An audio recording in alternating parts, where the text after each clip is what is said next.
As to this particular scene we're seeing with the spaceship and Jack speaking to Bruce Wayne, it is pretty clear that Jack is in a stupor. And when Bruce Wayne, who's used to these kinds of situations, has the foresight to jog him, so Bruce Wayne asks Jack to evacuate everyone from the building. It's almost the same time with Perry White in Man of Steel. If an incident like this was happening, you would be in awe and wondering what to do at first, because you've never seen all these things and you're not really recognizing the realities. So what happened with Jack makes perfect sense to me. So now they go to the Lois Lane Clark Kent scene. And Lois Lane is talking about why people shot in the desert, the world would blame Superman for their deaths, because a lot of people, like the audience, like you and me, we know Superman doesn't shoot people. So of course the audience will agree with this. Like, Superman doesn't shoot people, that's a dumb plan. Except for one thing. The world does not know Superman as long as you and I know the character. Superman has only been introduced to the world 18 months. 18 months now. That's a year and a half.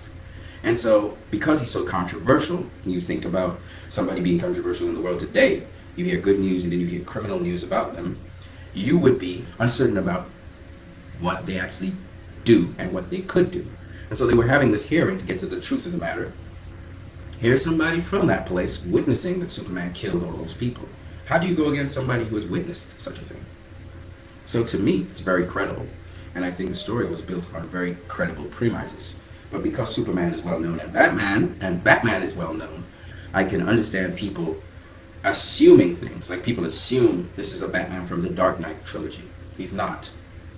They assume that the world, everyone knows who Superman is. No, this is a young Superman who's only a year and a half old to the world. The world doesn't know him like that. Again, the misleading information by people who take what is common questions that the common person would ask and they exploit it to make it sound like the director didn't know what he was doing and it was a plot hole when it wasn't. Now here, with the Lois Lane scene, they totally misconstrue it. And they say the issues that Lois is talking about to Bruce Wayne is whether the world will accept him, if they will reject him, and that's not what Lois Lane was speaking about at all. And this shows you, again, misrepresentation of the information. Either they do not understand it or they deliberately chose to do this because they couldn't find plot holes in the movie. I tend to believe it's the latter. I tend to believe these guys are way too smart not to understand what's going on in the movie, and they deliberately misconstrue it. They lie to you because these are the things you would be thinking. You don't understand what Lois Lane is saying. I'll break it down what Lois Lane was saying. She basically was saying that every time Superman comes to save her, there's a consequence behind that. And now she's seeing the negative consequences in the hearings that are being held. Even though Superman didn't kill anyone, she's seeing that. And she's saying, you have to think about the consequences when you come to try to save me. Furthermore, she felt she was an impediment to him, a distraction from him going to help the world. And she was right, because further down the road, as she investigated the bullet, she realized that she was the reason Superman was framed by Lex Luthor, so that what she thought initially was true. This was the bulk of the conversation. Superman giving her a rose to show her that she was very important to him, and that she was not preventing him from being himself, but helping him to be more of himself. That's what that bathroom conversation was all about, which they completely misconstrued. And because they spoke with a lack of understanding on it, totally threw the movie out of light. Again, a deliberate lie. Now, they introduced Lex Luthor, and they introduced him as a clown. But that's okay. But then they twist the story, and they say that he's trying to trade the kryptonite he's found, but he hasn't gotten into the U.S., with Senator Barros in exchange for Zod's ship and also for Zod's body. This is a blatant lie, but let's continue.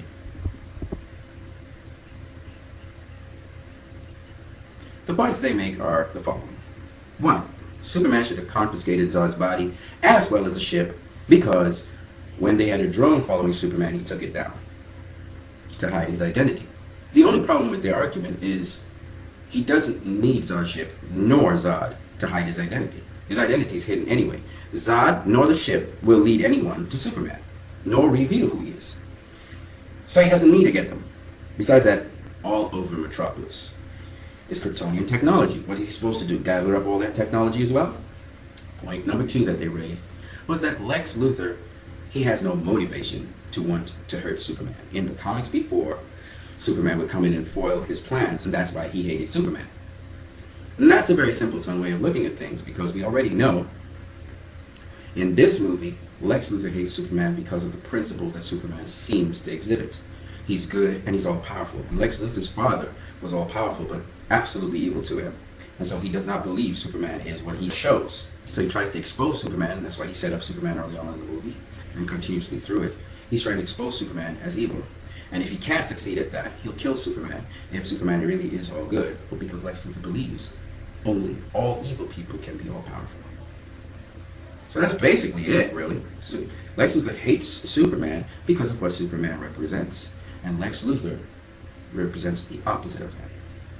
It's actually much more sinister and diabolical. And the fact that Lex Luthor's plans were not foiled, he did get Superman killed. And now he's ushering in phase 2, shows that Lex Luthor is right on schedule. Now, let's go back to the false representation of Lex Luthor with Senator Barrows. First of all, when it comes to kryptonite, Lex Luthor wanted the kryptonite for himself, so he wasn't trying to barter kryptonite with Senator Barrows. He actually was talking about the kryptonite to Senator Barrows and Senator Finch. Senator Finch decided to block importation of the kryptonite from him, realizing that he wanted it to kill Superman, and she suspected that. So she stopped the license for importation, to which Lex Luthor promptly killed her in the explosion in Congress. Senator Barrows wanted to strike a deal with Lex Luthor so that he could get money, because Senator Barrows is known as one of the corrupt senators in Superman Action Comics #1, one of the very first and earliest Superman action comics. So Senator Barrows is a corrupt guy. He's trying to get money, strike a deal to see if he can help out Lex.